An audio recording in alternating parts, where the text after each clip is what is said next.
Iggy. Let's get a little more tea before we jump into this.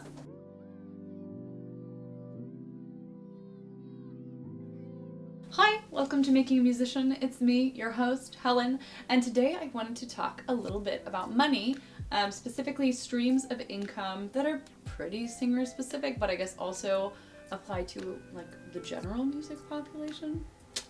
That's my my water machine making that noise. Sorry, I don't know if you can hear that. The music community is kind of weird about money sometimes, right? Because I feel like a lot of people have this perception of like, well, what do you mean you want to get paid? Like, you should be doing this because you just have like an incredible and unyielding love for the art form, and like, how dare you ask to be compensated? And it's like, girl, I like to sing, but I like to eat, you know? So we like to have a place to live. I just think it's interesting to talk about this, and I want to start by saying, yeah, these are ways that you can make money as a singer, like singing, music-related things, but there's nothing wrong with having a day job.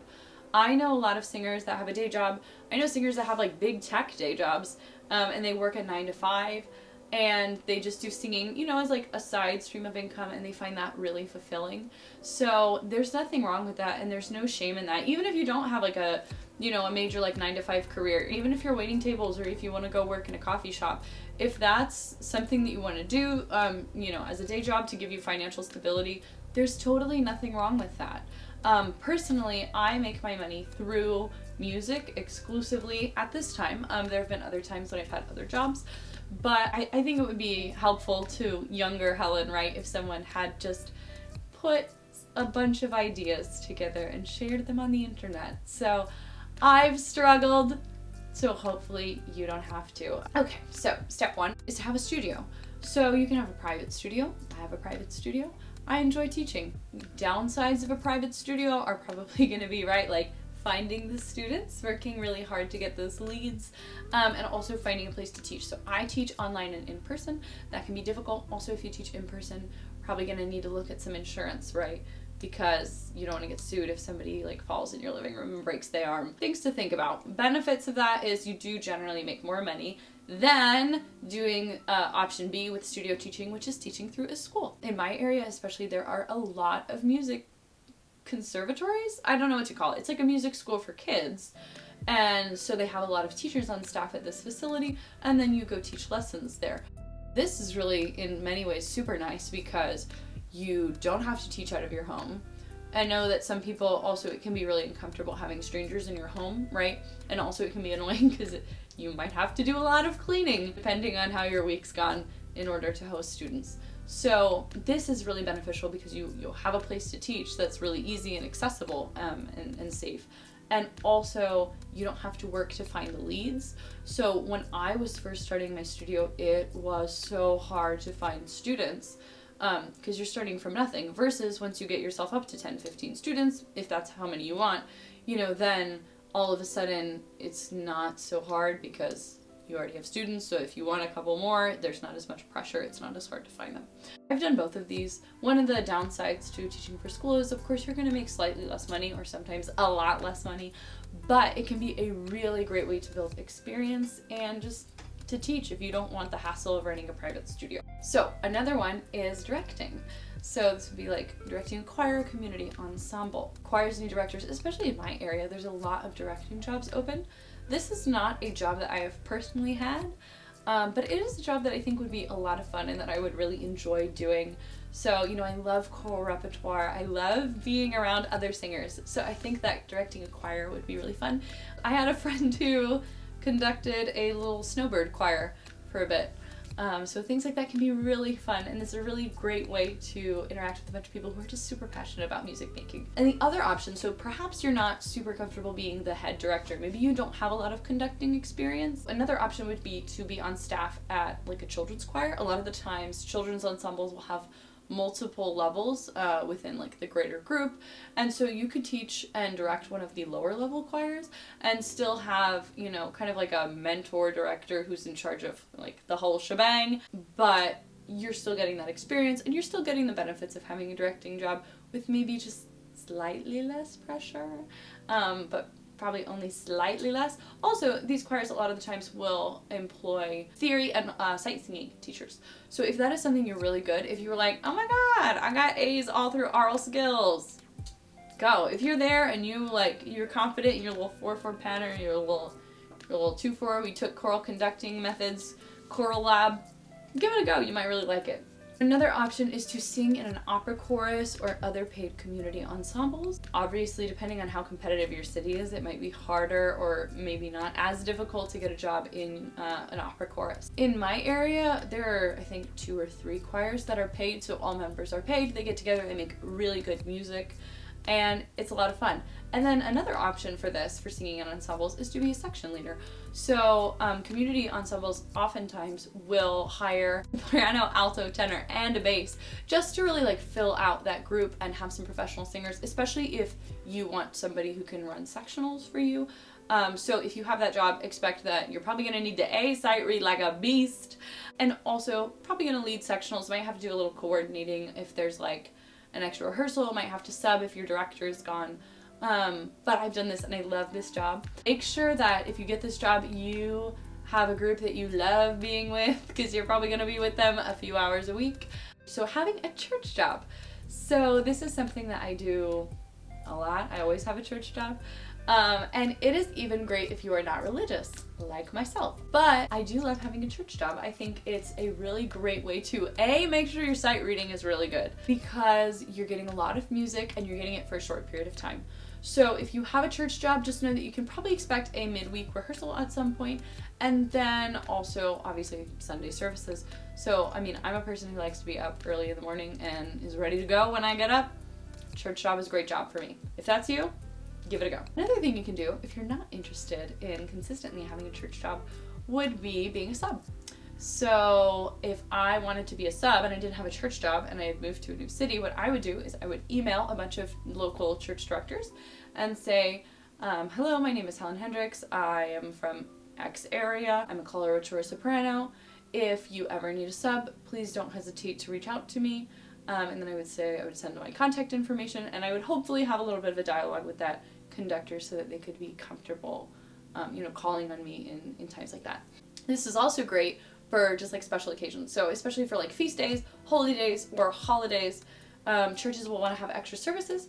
And if they don't usually have a big beefy music program, I've had a lot of jobs where people will call me in and I will go put on, some special music for their program. So another thing is singing weddings and funerals. I do this a lot. I will be honest, it is easiest to do if you are affiliated with a church. Just because I get a lot of my wedding and funeral jobs through church jobs, past and present. So even old churches that I no longer work for every week will call me in. I really enjoy this. I think it's a really wonderful way that you can be there in the community and support people during both of these really special but obviously very different times in their lives. So it's easiest to get your foot in the door if you are affiliated with a church, like I said. But if I wasn't affiliated with a church and I was in an area where I was maybe new and didn't know anybody, or I hadn't started out yet, I would probably do 2 things. So I would join a Facebook group. Mine is the Phoenix Sub Network, and I would make a post and I would say, hi, this is my name, I'm a soprano. If you're interested in hiring me for funeral, wedding work, etc., please feel free to reach out. And then people will contact you, because sometimes even if they do have a soprano already working in their ensemble, they might not be free during that time. So it's a really easy way to make people know that you're available, and people really, trust me, will contact you. And then another thing I would do is, again, emailing church directors. So if I was new to an area, again, in that email, maybe where I was introducing myself, if they needed a church musician, like a sub, I would say, oh, and if you need anything for funeral or wedding work, please don't hesitate to reach out to me. I love singing those services. Theater and opera work. My degree is in vocal performance. There is no secret. I like doing theater. I like doing opera. Personally, at the stage that I am in my career, I'm a very young singer, and so I don't make the majority of my money doing opera performances. That's the goal, but that's not where we're at yet. But this is a way to make money, especially doing theater. I think a lot of singers don't do that. In my area, there's a website called Phoenix Stages. They post all the auditions for the area. You can see what pay is for different productions, and you can audition for them. That's really cool. And doing straight theater, I think, is really beneficial for singers, because We don't get to use our pretty voices as a crutch. So if you want to beef up your acting skills and make some money, try some straight theater, but also doing opera and musical theater is a great way to do this. So we also have recitals. I personally love performing recitals, and I would recommend, if recitals are something that you're interested in doing, putting together a couple of different programs, because based on the demographic that you're going to sing for, you need to kind of tailor your music for them. So I'm not singing a bunch of heavy Strauss for a bunch of kindergarteners. It's not going to be a good fit. It's not going to work. And if I go to a place and have that program, when they've hired me for this like specific demographic, being in this instance children, and I sing a bunch of like really like and the kids hate it, they're not going to ask me back. So when we do recitals, the goal is always to really nail the program, really speak to that audience, so that then they ask you back and you can be like, yes, I would love to sing another program with similar music. Reach out to church directors. Churches oftentimes have like recital programs that they do through the year, so talk to church directors and see if that's something that you can get in.